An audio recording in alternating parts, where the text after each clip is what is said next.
Good evening and welcome to the main news. We are live from our Pocket Hill studios right here in the capital city, Harare. My name is Joyce Mabiga. Nobu Maungwa is on sign language. And I'm Justin Matlatla. Later on, we'll cross over to our Montreal studios where we will join Dora Ngube. These are our headlines tonight. Multi-million-dollar mining industrial park to be commissioned in Beitbridge next month.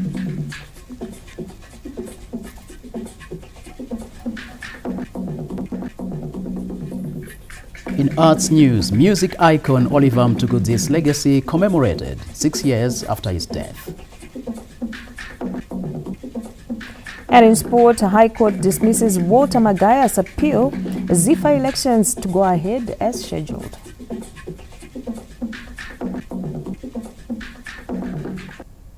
These are our leading stories. We now dig deeper. Acting President General Retired Dr. Constantino Chiwenga has described the late national hero, Comrade Justin Mpamanga, as an unflinching patriot whose dedication to duty was unmatched. And this comes after President Emmerson Mnangagwa declared Comrade Mpamanga a national hero yesterday. The acting president was accompanied by Vice President Comrade Kembo Mohadi and other senior government officials as they paid their condolences to the Mpamanga family after the death of former Deputy Chief Secretary to the President and Cabinet, Mr. Justin Mpamanga, who was declared a national hero. Acting President Chiwenga described the late national hero as an unflinching patriot whose dedication to duty was unmatched, hence his hero status was a unanimous decision. Yagundika nyika yose vana ava ndovakatanga kusumuka pagrupu yavo ye8 iye ndiye akatanga kusumuka vari vatatate Muchangwa na Mayowe, let Mayowe haana kutsukunyuka parwendo rwatafamba naye mukati mehondo yechimurenga. Akasenza vamwe vazhinji pamwe dai vanga vasingamuzive, asi zviito zvake ndo zvaizoita kuti mese mubhoti kweari uko ndiani. Muhurumende pese paakasvika akaisa his full weight, his full strength, and akaisa ruzivo rwake rwose rwakakwana pachinhano chese chaipuhwa muhurumende. Vice President Comrade Kembo Mohadi also mourned the late national hero, saying the nation is poorer without Mr. Mpamanga. Kubvira kure hama yemusangano, hama yeropa naMpamanga. Hongu tinozviziva kuti vanga vasina upenyu hwakanaka after the stroke, asi vanga vari mumwe wedu, taishanda navo tichipana mazano ekuti nyika yedu ingaita sei kuti ienderere mberi uyezve ibudirire. Son to the late national hero, Mr. Simba Mpamanga thanked the government for honoring his father with the national hero status. I want to thank you for honoring our father, the late Comrade Justin Mpamanga. I want to thank you for being with us as a family, and on behalf of my siblings, we want to say our father was a patriotic man. The late national hero is a veteran of the liberation struggle who sacrificed his studies at the then University of Rhodesia in 1975 to join the Zimbabwe African National Liberation Army, ZANLA. After independence, he joined the civil service through the economics division of the President's Department. He rose through the ranks, first establishing and heading the economics branch, serving as Minister Councillor at Zimbabwe's diplomatic mission in London, United Kingdom, among other posts. He is survived by wife, 4 sons, and several grandchildren. Mourners are gathered at number 104 Drew Road in the Grand suburb of Harare.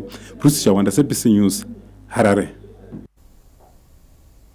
We shift focus to the mining sector, where government continues to unlock the sector's potential to spearhead the attainment of Vision 2030, with the commissioning of a multi-million-dollar mining industrial park set for next month in Beitbridge. The country is now earning record foreign currency inflows, riding on a remarkable transformation and growth of the mining industry over the past 5 years. The reopening of closed mines and establishment of new ones has sustained this trajectory towards meeting an upper middle income economy by the year 2030. In his guest lecture at the Zimbabwe National Defense University, Mines and Mining Development Minister Honorable Winston Chitando revealed that another multi-million-dollar mining venture to be commissioned within the next few weeks will spur economic growth through job creation and industrialization. Worth noting, I think, of mention is the Bight Bridge, the Palm River Mines and Energy Park, which will entail the production of steel, over 1 million tons of high carbon ferrochrome, 1,000 megawatts of electricity, and a very big coke battery. That is quite advanced, and it will be officially, or there will be official groundbreaking by His Excellency in the next few weeks. Minister Chitanda also said another project to anchor Zimbabwe's upper middle income society status, the Muzarabani gas project, will help sustain the country's energy security. The investor from the, in terms of the publicly available information, is planning on drilling more wells. And also the investor is also going along the route of coming up, or utilizing the gas to come up with, with modular power generation units, which will be a positive step in complementing the electricity supply situation. President Emerson Mnangagwa's policy reforms in the mining sector have been credited for accelerating growth of the extractive industry, attracting huge investments, creating massive employment opportunities, growing the economy and transforming livelihoods as the country journeys towards Vision 2030. Owen Mandova, ZBC News, Harare. The education sector is delivering quality education in line with Vision 2030, and this comes after the construction of several facilities across the country, which have also come with a marked improvement in examination results. Zimbabwe has embarked on a remarkable journey in education, from mud walled schools to the rise of institutions of excellence, transformation that has empowered generations and fueled national aspirations. Access to education expanded significantly, with schools being built across the country, providing learning opportunities to formerly marginalized areas. These gains have also translated to positive academic results at all levels. How different from the past times. Now children have got facilities, they've got technology that helps them in their studies, and it has done a lot in improving. We are well known for our education. Even internationally, they recognize our education, be it ZimSec, be it Cambridge. A lot of effort has been made by the government to enable, number one, access, and number two, provision of quality education. Access, now schools are available to most students, even in remote areas. And government is also providing BEAM funds to enable disadvantaged students, children who may come from impoverished families. I'm very happy with the policies and the system that we have had in the country, and they are continuously improving. And now we're moving on to heritage-based curriculum, which is now talking about what we have to do with our own knowledge, our own resources as a nation. Government noted that the gains being witnessed are a result of calculated interventions by both private and public entities. Looking at the statistics, starting from grade 7 right up to A level, we do have an increment in pass rate, which speaks volume about the quality of education that we have in Zimbabwe, about so many efforts that are being done to reform the education sector. We really want to applaud our government and all our leaders. Zimbabweans are making significant contributions in fields as diverse as medicine, engineering, technology, and the arts on the global stage as a result of the inclusive education afforded in the country, with several schools coming out victorious at international academic competitions. Apart from improving skills, the Second Republic has come up with deliberate policies for the growth of the education sector, where multilateral institutions, the private sector, and government have been contributing to the construction of schools and provision of critical implements. While over 500 schools and 1,000 blocks have been established in the last 5 years, more than 100 schools were constructed by government last year, while schools in excess of 150 are expected this year as the Second Republic strives to ensure quality education in line with the target to attain an upper middle income society by 2030. Wellington Makonese, ZBC News, Harare.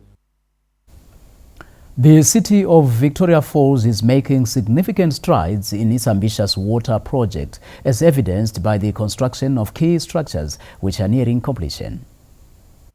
This project is a direct result of devolution funds enabling the city to allocate resources to critical projects such as water reservoirs and essential equipment. One of the key components is an elevated water tower and a ground tank, which are part of the $5.2 million United States phase 1.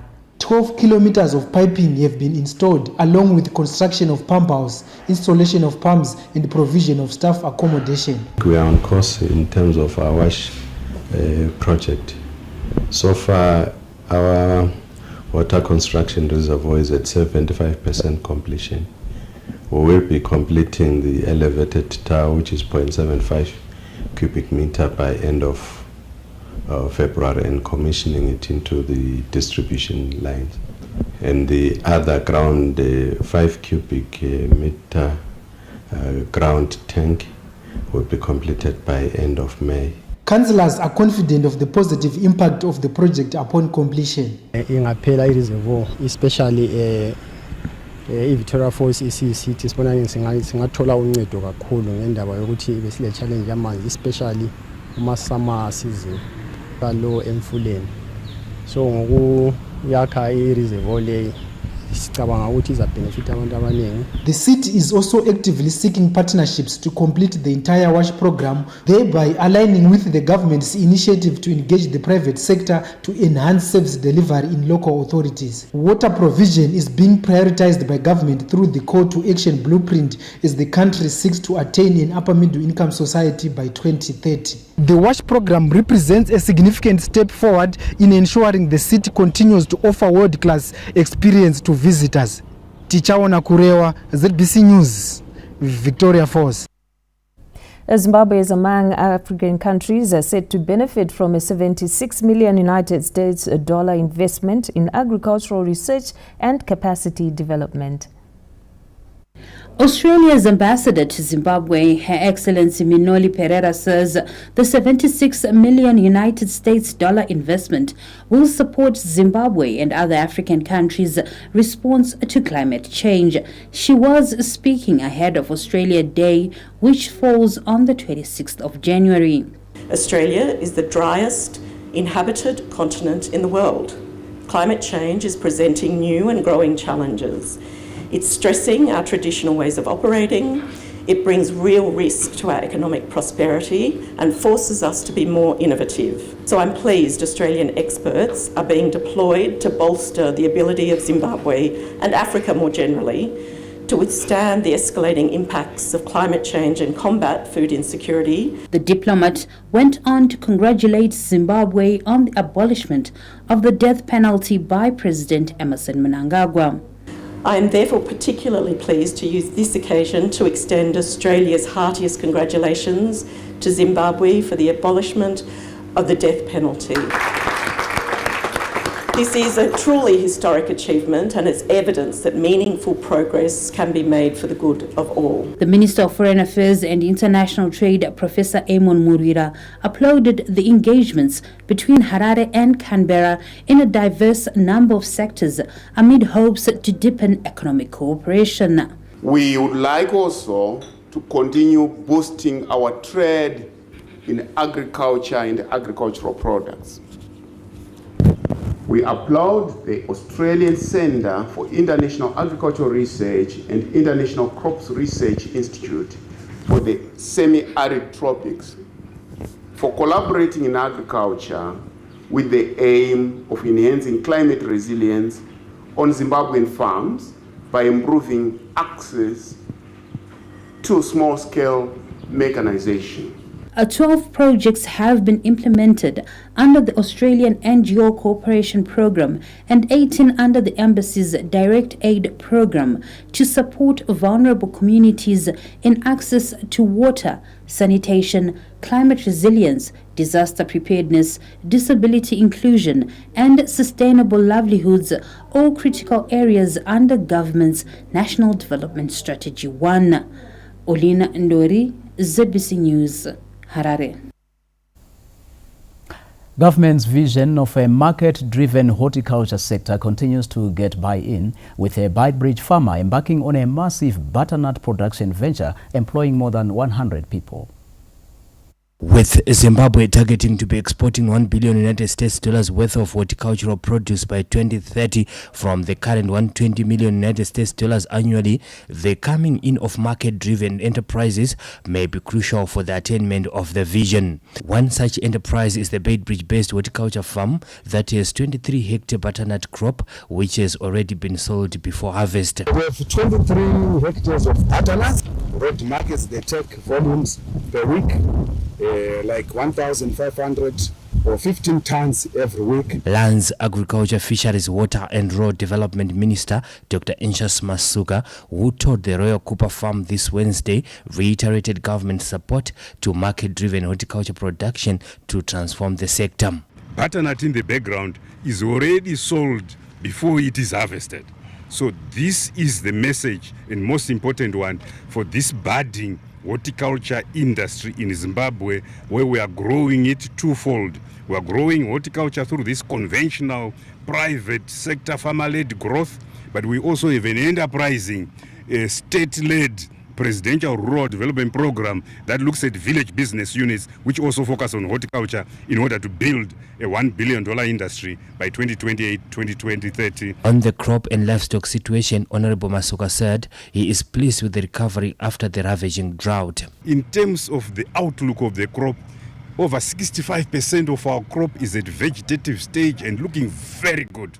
About 20% is at late vegetative and the balance is still at germinating level. Generally, the crop condition throughout the country in Mashonaland provinces, Manicaland, Masvingo, and here in Mad South is looking very good. Government has upscaled its efforts to build resilience among farmers against climate change with the Fumvudza Intwasa program, establishment of drought mitigation centers, and rehabilitation of dams and irrigation schemes among key strategies.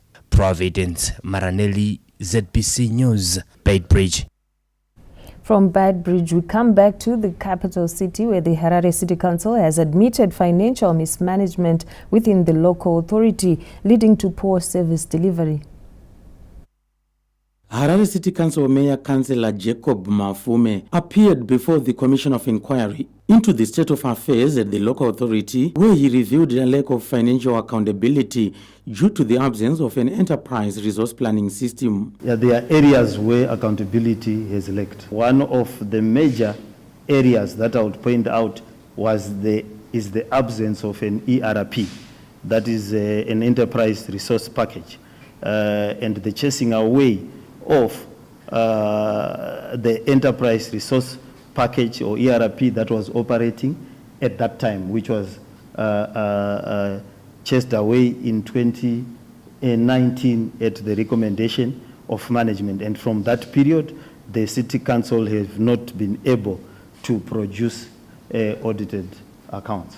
Councillor Mafume admitted financial mismanagement within the City Council's operations is contributing to a marked decline in service delivery across the capital. Yes, I will agree that there is serious financial mismanagement by certain individuals in the city, of which I am the mayor. We have not been able to then provide more street lights to pay for the electricity that goes into those street lights, because the street light levy was taken. In the current budget, we are trying to reintroduce the streetlight levy as a levy on the Harare residents. And should the ministry agree with us, then we will be able to do the street lights. The Commission of Inquiry has so far exposed corruption within the Harare City Council, including nepotism and financial mismanagement. The issue of hefty salaries for top officials has also been topical, with Harare City Council acting executive assistant to the town clerk, Major retired Matthew Marara, earning a monthly salary of 12,000 United States dollars.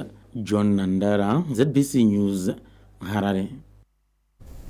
Mbare Msika is the nerve center of trade in Harare, and money changes hands fast as buyers throng the market for various goods and wares. Indeed, and despite its huge contribution to the country's economy, one issue remains unresolved, and the marketplace is associated with heaps of uncollected garbage.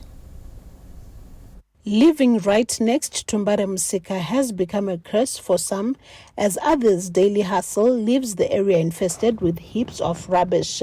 From a distance, a lady is hand-washing her clothes, while nearby a commuter omnibus is also being cleaned up. But this is all happening right next to mounds of garbage, which the residents seem to have made peace with, or so it seems.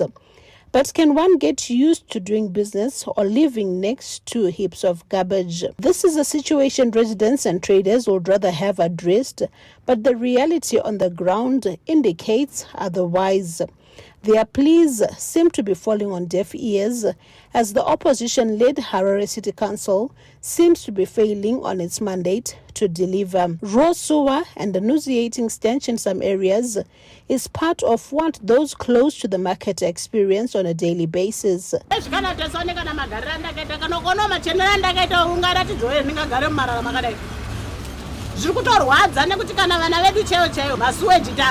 Daiwa vakuru vanoona nezvenzvimbo ine vagona kuti bvisiwa marara aya totsvagirwa panorasirwa marara nokuti every day vanhu marara ari kuramba achingoraswa ipopo apa. Vemumusika umo muwarimi vari kuuya nezvingoro zvavo voya vorasira marara hazvisisina utano. Masuweji ari kungoputika, hatichaziva kuti zviri kurevei nekuti kanzuro yacho ukaenda kukanzuro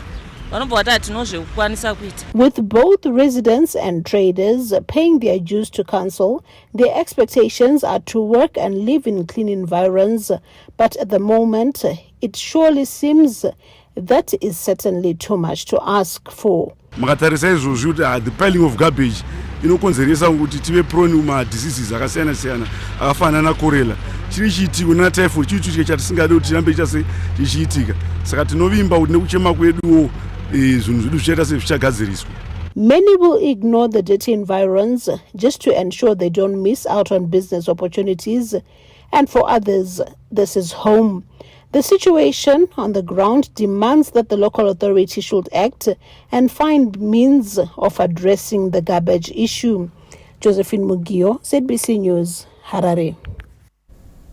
Well, Joyce, it's good always to know that this news bulletin and many others, of course, are reaching far and wide. Yes. Tonight, we have the likes of Godfrey Tirivavi, who says, I'm enjoying the news from Zhejiang, China. Wow. He's actually a Zimbabwean student at the Zhejiang Normal University in the People's Republic of China. Wow, that's awesome. And you know what? I'm actually having a lot of fun as our page is abuzz with people showering praises to our crew, to our producers, to everybody here at ZBC. But before we even go there, Simbarashe Mungovo says, rest in peace, comrade, as we continue to remember our national hero, Comrade Justin Pamanga. And of course, all the way from the United Kingdom, we have good evening, Zimbabwe. Thank you, ZBC, for the news. Very informative and clear. I watch every day from the UK. Keep it up. The wonderful work telling the Zimbabwean story as it is. Bindura. Big up to Bindura South, my home area. That's from Kennedy Mapesa. It's good to have you join us tonight, Kennedy. We also have the likes of Lawrence Chimanga. We also have Panashe Katumba. We also have Risen Dube. Risen says, good evening. May authorities check Gwanda South South Road from Mapane to Guyu. It is in bad state. Remember, Joyce, we also encourage our viewers to send us news or reports or your comments and views through our email. That's bulletins@zbc.co.zw. So if you have news that's happening, if you have stories, we do have our news bureau chiefs there, but of course you can send them direct to our email. That's at bulletins@zbc.co.zw. And thank you so much to Lawrence there. They definitely, and our producers are sure to get back to you or to follow up on the issues that you would have raised. And here Bernard Shumbaerirwa is saying education 5.0, way to go.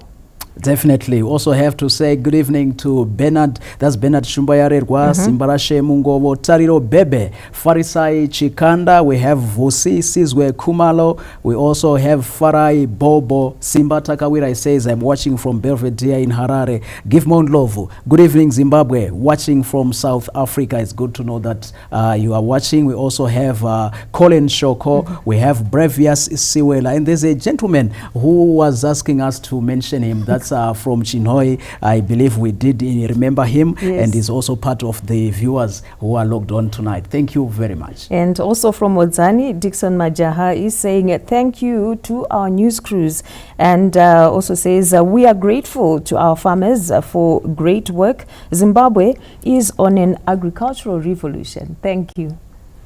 Farai Bobo, good evening. Watching from Chirundu border post, Sachi King Saungweme from Chitungwiza. We want to say thank you. We will not be able to go through all the names of the viewers that are part of this bulletin tonight. But remember, we would like as much as possible to keep this bulletin and other bulletins as interactive as possible. So it's good that you are joined in, and remember to send in any interesting news from your areas through our email bulletins@zbc.co.zw. Yes, and also remember the stories featured here and on other bulletins are also available on our website at www.zbcnews.co.zw.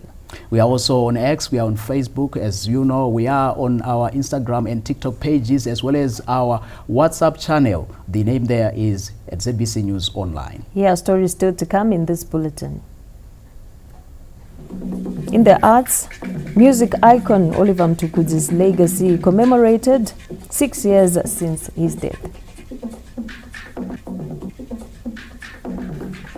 And in sport, High Court dismisses Walter Magaya's appeal for ZIFA elections to go ahead as scheduled.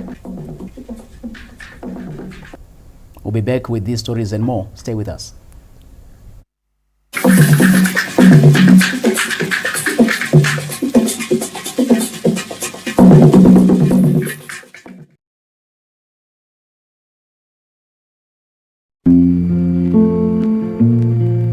The Commissioner General of Police, Stephen Mutamba, Deputy Commissioner Generals, Commissioners, Senior Officers, Junior Officers and members of the Zimbabwe Republic Police and their families join His Excellency, the President of the Republic of Zimbabwe, Head of State and Government, and Commander-in-Chief of the Zimbabwe Defense Forces, Comrade Dr. Emerson Dambudzo Mnangagwa, in mourning the passing on of the late national hero, Comrade Chenamo Chakezha Chimtengwende, on the 16th of January 2025. The nation has lost an astute nationalist who worked tirelessly for the development of the nation. Comrade Chenamo Chakezha Chimtengwende became a member of parliament for Mazowe constituency in 1985, where he was a legislator for 25 years. The late national hero served as a cabinet minister for 14 years before serving as senator, deputy president of Senate, and ZANU-PF Mashonaland Central Provincial Chairman from 1986 till 1991. He was also a member of the Politburo, member of Pan-African Parliament, and head of delegation to the Pan-African Parliament. Comrade Chenamo Chakezha Chimtengwende served in various ministries as the Minister of Information, Postal and Telecommunications, Environment and Tourism, and lastly as Minister of State for Public and Interactive Affairs. He was a loyal, dedicated and patriotic cadre whose service to the nation will always be remembered. The Zimbabwe Republic Police will always be inspired by the late national hero, Comrade Chenamo Chakezha Chimtengwende's zeal for economic and social development of the country.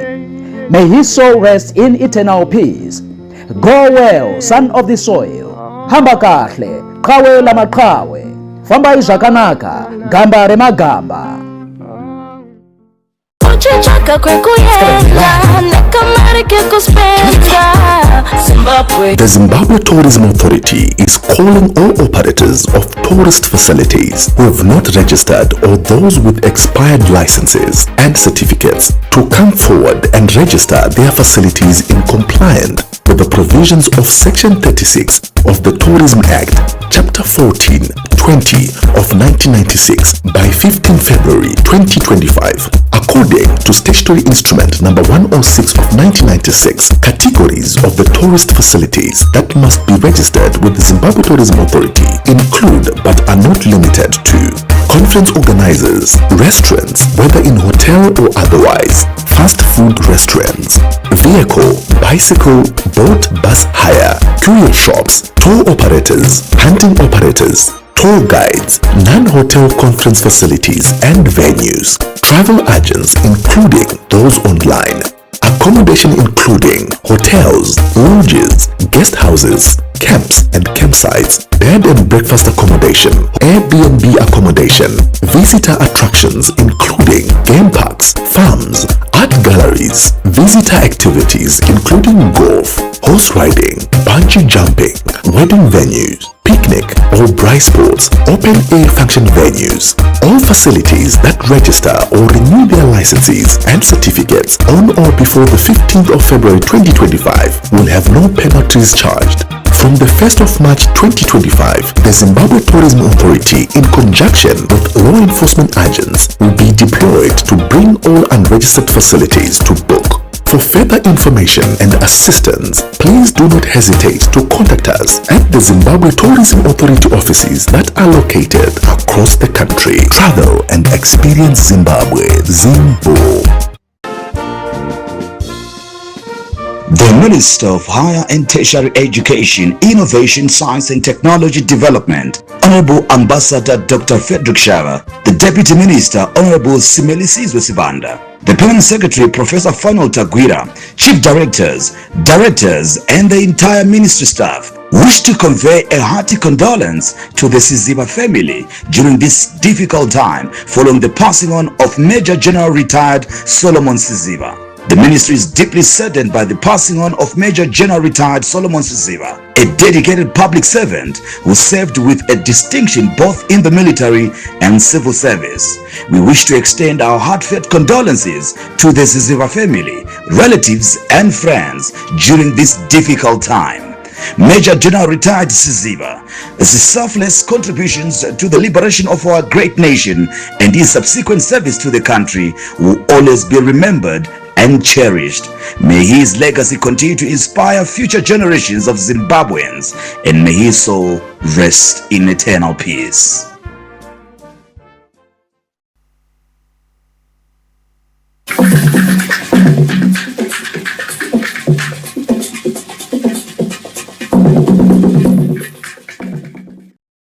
Welcome back. You are still watching the main news. The introduction of the presidential tick-grease program has reduced cattle deaths as the result of tick-borne diseases by almost 50%. A dark cloud over the livestock sector, with over 500,000 cattle succumbing to theriolysis, popularly known as January disease.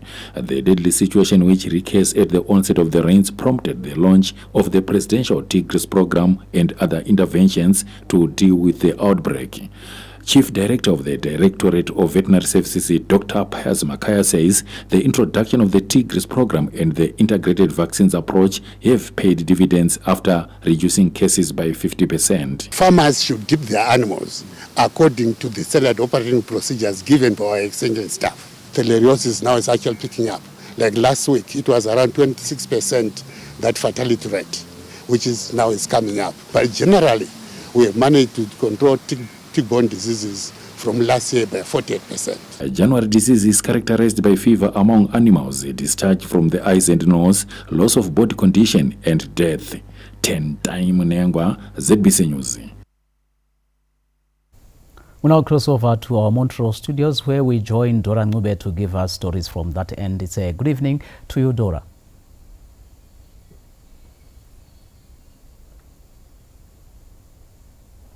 Good evening, Thank you so Dora. much, Justin and Joyce, for taking us on for the main news. A good evening to you and a lovely evening to our viewers.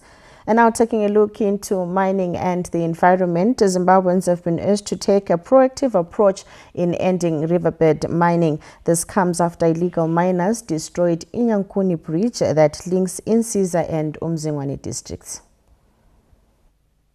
This is the confluence of Umzingwane and Inyankuni rivers in Umzingwane district, where a 200-meter bridge that links Insiza and Umzingwane hospital. Now motorists have to wait for the mighty Umzingwane river to recede because the bridge was destroyed by illegal riverbed miners. This brings to fore the challenges brought about by riverbed mining that prompted government to ban all forms of alluvial mining. But the Umzingwane-Nyankuni confluence is not the only illegal mining site that has troubled authorities, with West Nicholson in Gwanda and Nugget in Matobo being some of the hotspots. You notice along this river we have quite a number of activities in terms of these illegal activities by these illegal miners. And these illegal miners, as I was indicating, they dig pits along, some measuring 15 meters, 10 meters, resulting in our livestock falling in. Thinking that we have for 2025 going forward is we are saying the local authorities must also up their game in terms of monitoring, in terms of supervising and the EEIAs to ensure that there is return on whatever these investors are collecting. The rampant destruction of critical infrastructure and hampering of the flow of water to major dams that supply water to Bulawayo, Inyankuni, Mayfair, Upper and Lower Ncema and Mchabezi has drawn the attention of government. When we speak about anti-river mining, many people do not appreciate. They just think it's people with dishes. If you look at it, this is almost a 150-meter bridge, 13 culverts, which was destroyed, completely destroyed in the name of mining. And this is the Umzingwane River. It supplies, we're having a challenge right now with water supply in Bulawayo. This river supplies water to Bulawayo, but at the same time the water had stopped flowing. Government banned all forms of riverbed mining in August last year to address environmental damage and promote sustainable mining. Providence Maranelli, ZBC News, Umzingwane. And from mining, taking a look at the agricultural sector, government is forging ahead with its drive to modernize agricultural practices by capacitating agriculture extension officers with digital tools. The capacity building program being implemented by the Ministry of Lands, Agriculture, Fisheries, Water and Rural Development is expected to enable Agritech's extension officers to access vital agricultural information and resources on their fingertips for the benefit of farmers. Beneficiaries of the program in Masvingo are excited at the prospect of accessing real-time data on agriculture best practices, market prices and pest identification.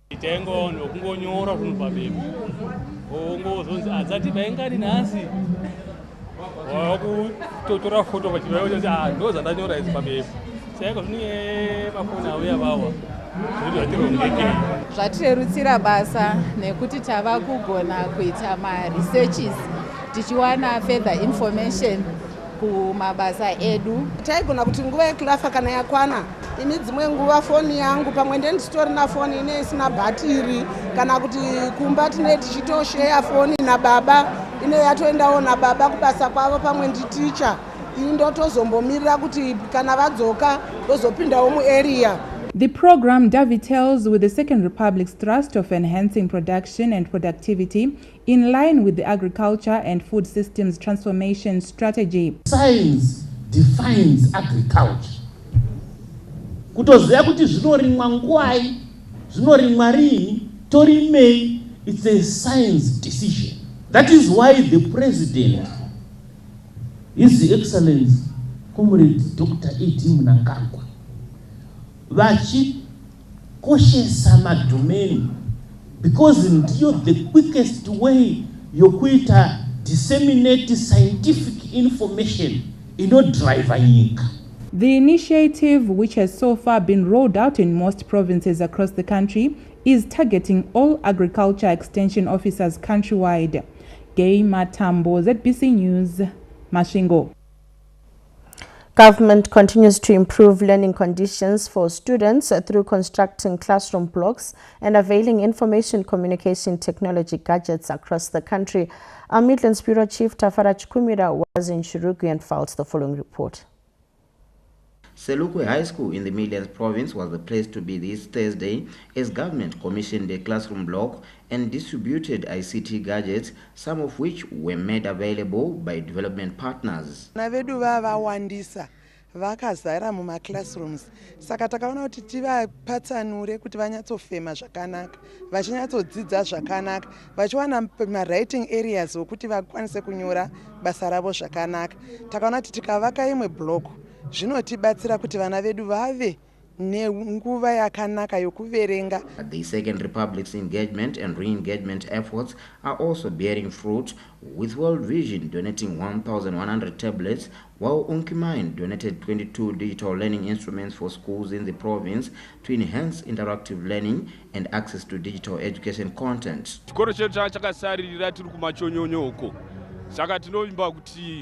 There are some children that are talented in computers, and because of lack of ICT, we have not been able in order to analyze and also to bring out such children. So after being given laptops as well as tablets, I believe that it's an opportunity for us to bring out those kinds of children. Government is excited by the progress, which is in line with the Second Republic's Vision 2030. Through initiatives such as the Step Up program, we are actively working to bridge gaps in access and quality, empowering every child to reach their full potential.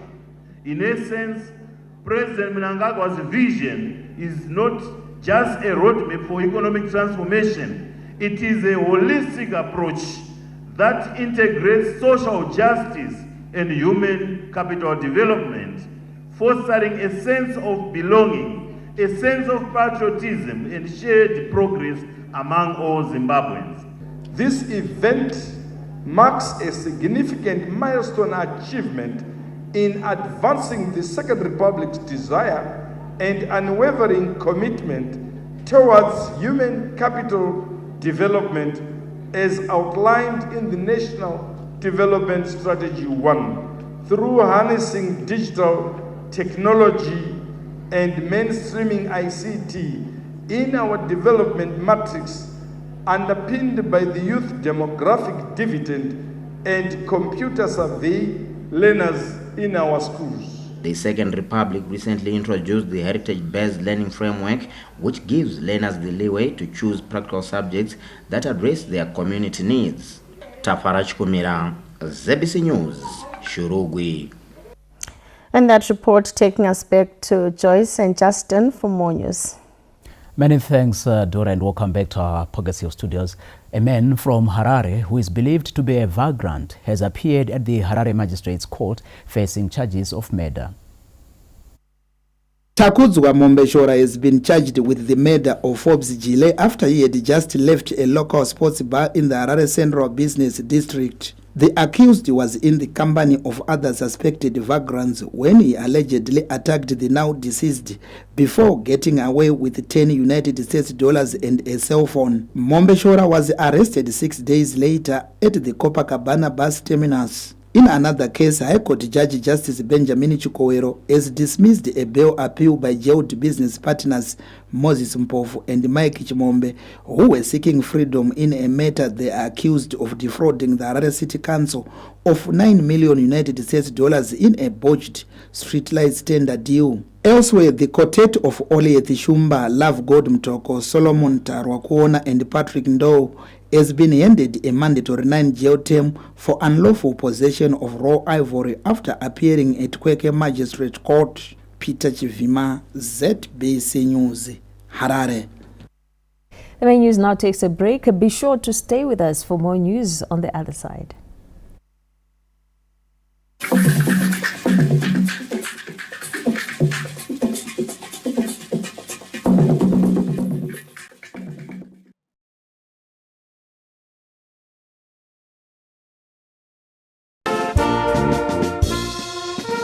The the Minister of Higher and Tertiary Education, Innovation, Science and Technology Development, Honorable Ambassador Dr. Frederick Shawa, the Deputy Minister, Honorable Simelisizo Sivanda, the Permanent Secretary, Professor Fanuel Tagwira, Chief Directors, and the entire ministry staff wish to convey a hearty condolence to the Chimtengwende family during this difficult time following the passing on of Comrade Chenamo Chen Chakeja Chimtengwende. The ministry is deeply saddened by the passing on of Comrade Chenamo Chakeja Chimtengwende, former legislator and cabinet minister. We wish to extend our heartfelt condolences to the Chimtengwende family, relatives and friends.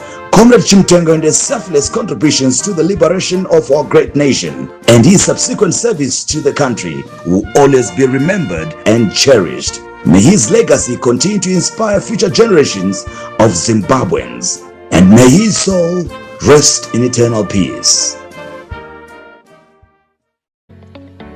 RN A-level graduates, applications are invited for the following diplomas offered by Trust Academy, an associate affiliate of Midland State University: Applied Marketing and Business Administration, Accounting, Entrepreneurship, Management Information Systems, Telecommunications, Networking and PC Engineering, Bachelor of Commerce Honours Degree in Information Systems. For more information, call us on 0712 212 176 or send a message on our WhatsApp number 0775 690 007. Completion of these diploma programs, you can proceed to do a degree with Midland State University or any university of your choice. And for more information, you can visit our campuses. In Harare, we are at number 40 Livingston Avenue between 4th and 5th Street. In Bulawayo, we are at number 52 4th Street between 30th and 4th Avenue. Trust Academy, a training for excellence. Crafted with the finest flavors, Cartwright's Wasabi Mix brings a hearty taste to every meal. Made for moments shared, for smiles around the table, and for the days when only a comforting bowl will do. Perfect for every meal, every time. Cartwright's Wasabi Mix.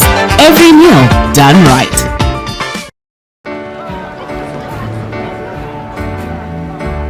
Everybody needs a little time away. I heard her say from each other. After all that we've been through, I will make it up to you. I promise to. The Big Brother Mzansi house is giving spice.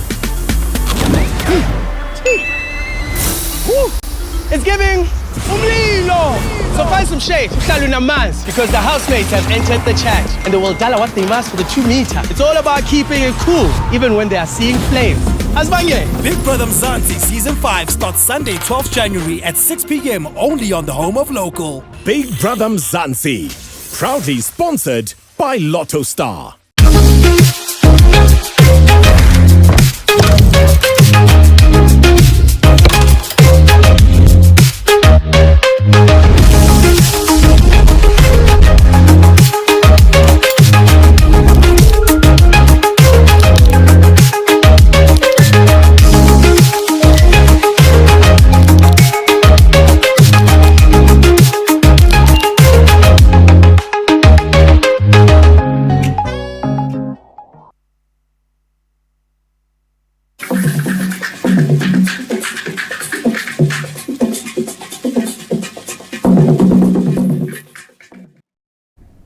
Welcome back, and we head straight to the arts. This Thursday marks 6 years since the death of national hero and legendary musician Oliver Mtukudzi, a musician remembered for his deep lyrical content and compact musical compositions.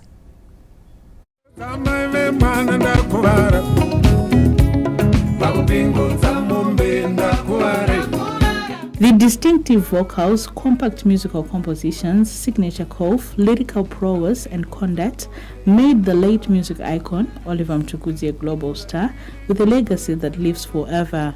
Popularly known as Tuku or Samanyanga, Mtukudzi became the first Zimbabwean musician to be accorded national hero status in recognition of his fight against social ills through music.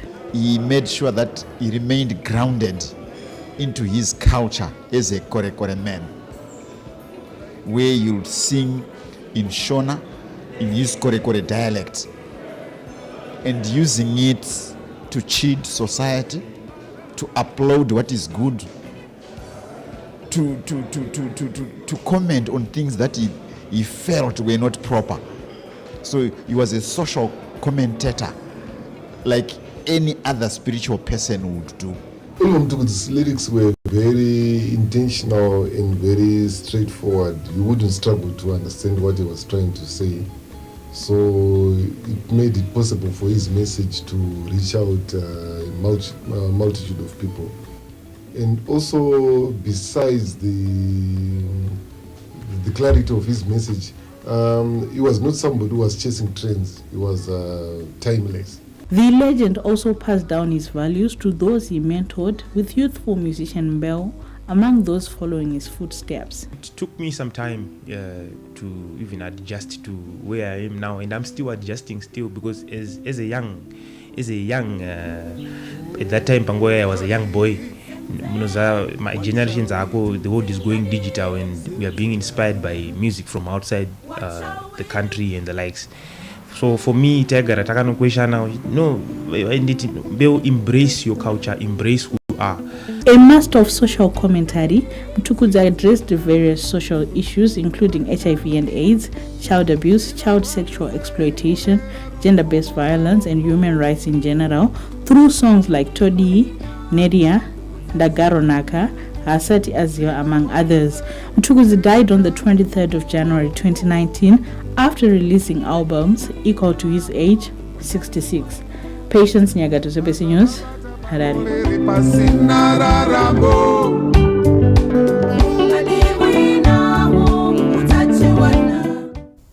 And of course, his legacy continues to live on. Now, Lawrence Trusida will be giving us sport after these messages. Stay tuned.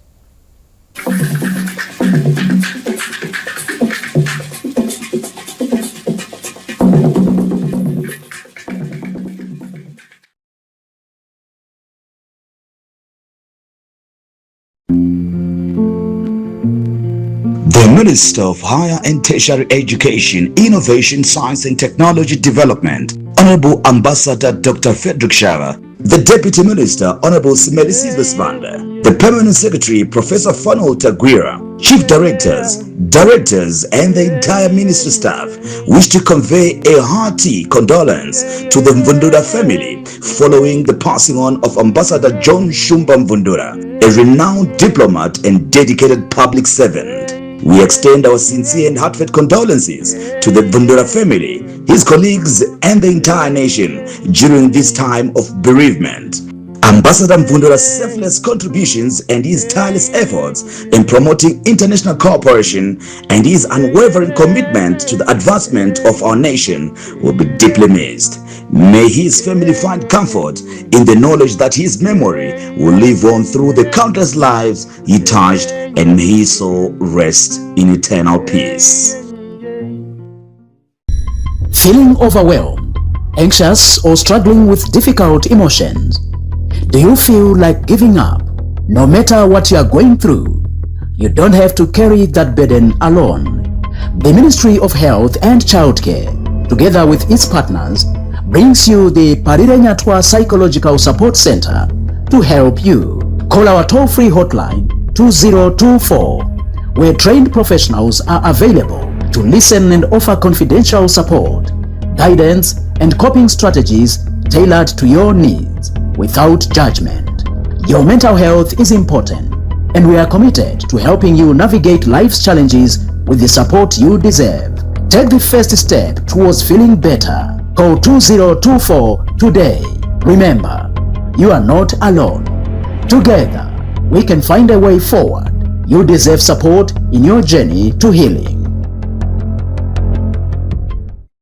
Step up with DSTV and we'll show up by giving you more incredible entertainment. Going to have a little fun. Upgrade your subscription between the 13th of January and the 31st of March and get an even higher package for a whole month on us. To the back of the net! There's nothing better than putting a little bit in but getting a lot out. This is the time to take risks. I've heard good things about you. Don't let me down. Step up and we'll show up on your home of entertainment, DSTV. Have you heard about Marechera? Hanziko. But he says keeper. They say he has this glow about him now. He doesn't walk. He glides. I heard he has got people who iron his money. But have you heard that when he coughs, money just comes out of the blue? Out of the orange. Hey, yo. Marechera. Says keeper, Zvakuendeka. Introducing the new Mukuru wallet. Yes guys, nasi ndafunga kwenda kumusha. Ndimbo spend time with family rangu.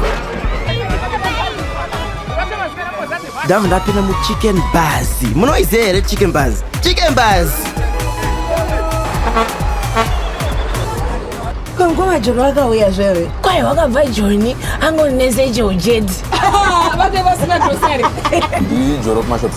Aitso vya sapana chaizo kana Johnny nungo dziri pape ungazi ngorone grocery pape. Anga ngozara manene. Kuna chiri kuzo.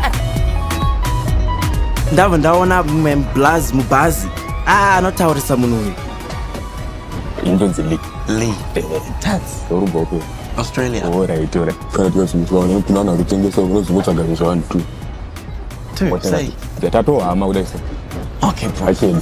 Alright. Lubasi. What is G cat? Tats. Oh, tats. Guys, ndaona munhu achitengesa chibage. And I've been at chibage maybe 10 years. Dikati. Imari chibage. $40. Munotora iko ken? Alright. 0773 426 300. Alright. Yaita here. Yaita, thank you. Guys, chiri kunuwirira.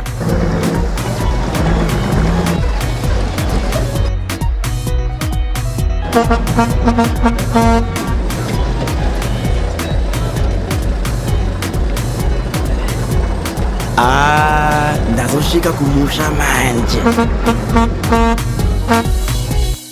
Joy after joy.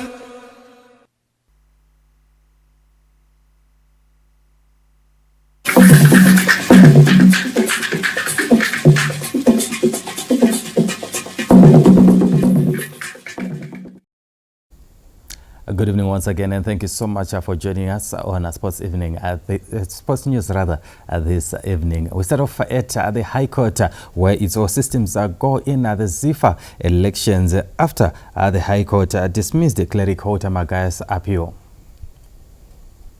Magaya was challenging his disqualification from the ZIFA presidential elections scheduled for this Saturday, but his bid hit a brick wall at the High Court this Thursday. High Court Judge Justice Tawanda Chitapi ruled that Magaya failed to produce any evidence showing that the education certificates he submitted were either equivalent or better than the minimum requirement of 5 ordinary level passes. The High Court also ruled that Magaya should have produced an ordinary level certificate in his affidavit, which was going to be easy for the court to correct the anomaly.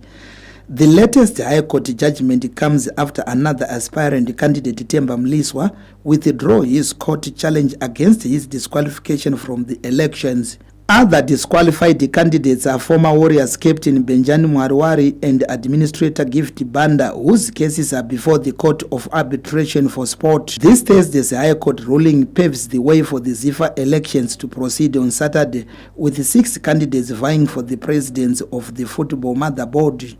Businessman Mwile Magwizi will be up against former PSO chairperson Twine Piri, United Kingdom-based football administrator Marshall Gore, former ZIFA board member Philemon Machana, Northern Region Division 1 League chairperson Martin Kweza, and former Dynamos forward Makwinje Piri. Peter Chivima, ZBC News, Harare. Still looking ahead to Saturday, where ZIFA presidential candidate Martin Kweza is promising a sound leadership if he is elected. The ZIFA Executive Committee elections are set for this Saturday, where the 6 candidates are battling to take charge of local football. One of the candidates, Northern Region Division 1 chairperson Martin Kweza, believes Zimbabwean football has been lacking leadership. ZIFA needs a leader who understands the football environment, and it needs a leader who understands the political environment, the financial environment, the social environment, and also a leader who understands the challenges that Zifa is currently facing. Kweza wants to revamp the football structure. We have a disjointed Zifa where everyone is doing what he or she wants, and it's not going to work. Zifa must be run as a business, and every affiliate must be pulling on one direction. We should have the goals, the vision, which we are going to share, and the same shared values that we are going to use as Zifa, so that all the affiliates are pulling in one direction. Kweza will square off with the former PSO chairperson Twine Piri, United Kingdom-based football administrator Marshall Gore, and businessman Ngobile Magwizi. Former Zifa board member Philemon Machana and the former Dynamos forward Makwinje Piri are also in the running. Exciting times ahead as we look forward to the Zifa elections slated for Saturday. Moving on, but still staying with football, Gweri-based the Premier Soccer League side Tier 1 are looking to blend experience with a new talent as they aim for a top 4 finish in the 2025 season. The boys who finished at 10th position in the PSL last season after a dramatic comeback are hoping to maintain their fine form in the 2025 season. Tier 1 FC, who were facing relegation mid-season, had to secure the services of then Harare City coach Herbert Marua, who changed the fortunes of the team following the sacking of Tedai Chikuni. Though Tier 1 FC have not officially availed their new signings for the upcoming season, ZBC News has it on authority that the Wi-Fi boys are eyeing the services of former Dynamos captain Frank Mukarati, while they have already snapped up former Greenfuel and Yes Platinum star midfielder Bruno Mtigo, Manicaland Diamonds attacking duo of Gerald Bero and Tawanda Macheke. So far so good. Our preparations are going very well. The team is looking good. Still early, but there are good signs. We are building a good team. 2025 Premier Soccer League season is expected to start at the end of February, with the Gweru-based side set to use Bara Stadium for their home matches. Tafara Chikumira, ZBC News, Gweru. Moving on to golf now, the Junior Chamber International is set to host a charity golf tournament at Royal Harare next month. In a media briefing this Thursday, Junior Chamber International City Zimbabwe local president Atakuzwa Humphrey Makuva said proceeds from the tournament will go towards supporting various community empowerment projects with focus on young people. Let's get to hear Makuva speaking. The JCI City Go fundraiser is a fundraiser that we host every other year. Is the local organization to fundraise for our project that we run in the local organization. Specifically this year, we are running the fundraiser to fund our projects in our 4 areas of opportunity, which is for individual development. We have the Speak Like a Champ project, which is about developing the communication skills of our members, and even those who are non-members, they can also benefit. We have also a community project, which is the Nyarazo Development Project, which we are running. We ran again last year, and we are continuing with it again this year. On that golf note, it's a wrap for Sports News this evening. It's now time for the weather update.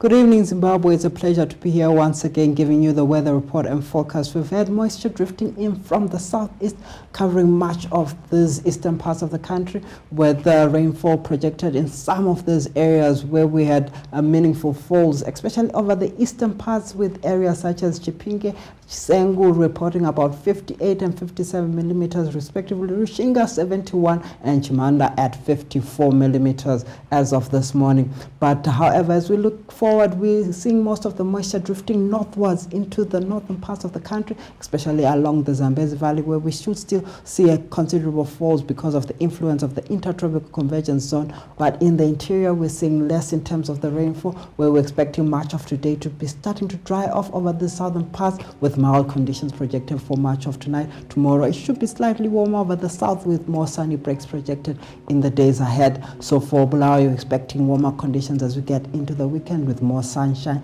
Same for Matopo, more sunshine projected over that area, but an odd shower or two cannot be ruled out because of remnant moisture. Gwanda as well, expecting more of the sunny conditions. Same for Lupane with a bit of sunshine here and there, and brief cloudy periods cannot be ruled out in places. Victoria Falls along the Zambezi Valley still has a chance of showers, but for Gweru in the interior it's less in terms of the rainfall. Same for Kwekwe as well, we're expecting more sunny breaks with a few odd showers here and there. Much of the vegetation should enjoy most of this sunshine because we're expecting more of this into Chinoi. We're expecting a few sunny breaks as we get into the weekend. Harare also projecting more sunshine here in the Sunshine City. For Kariba, we're still expecting a bit of rainfall along that Zambezi Valley because of influence of the ITCZ. In Masvingo, more sunny breaks as we enter into the weekend. Same for Bindura with a bit of sunshine on Sunday. For Marondero, expecting a bit of rainfall as we get into the start of next week. Same for the Eastern Highlands where we're expecting Nyanga to have a bit of rain showers for much of this period under the influence of a system that is still centered over the southeastern parts of the subcontinent. That's all from the weather desk. It's back to the news desk.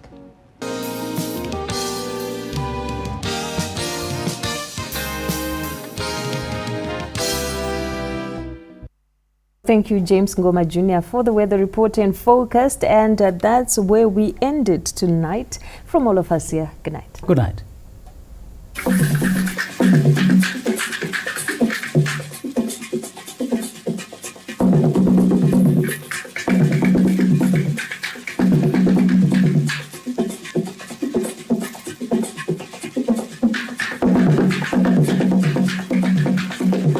The Commissioner General, Dr. Moses Sirongoa Itechwobu, Deputy Commissioner Generals, Commissioners, Senior Officers, and all members of the Zimbabwe Prisons and Correctional Service family join the President of the Republic of Zimbabwe, His Excellency, Comrade Dr. Emerson Dambudzo Mnangagwa, Gesiziva, Mvundura, and Chimtengo and the families, and the entire nation in mourning the passing on of national heroes, Major General Retired Solomon Siziva, Ambassador John Shumba Mvundura, and Comrade Chenamo Chakeja Chimtengwende. Major General Retired Solomon Siziva's life is a tale of valor and exceptional leadership. From his early sacrifices during the liberation struggle to his distinguished career in the Zimbabwe National Army, he exemplified loyalty and purpose. His service in pivotal roles shaped by fortitude and a steadfast vision for Zimbabwe's freedom and security leaves a legacy that will ignite patriotism in generations to come.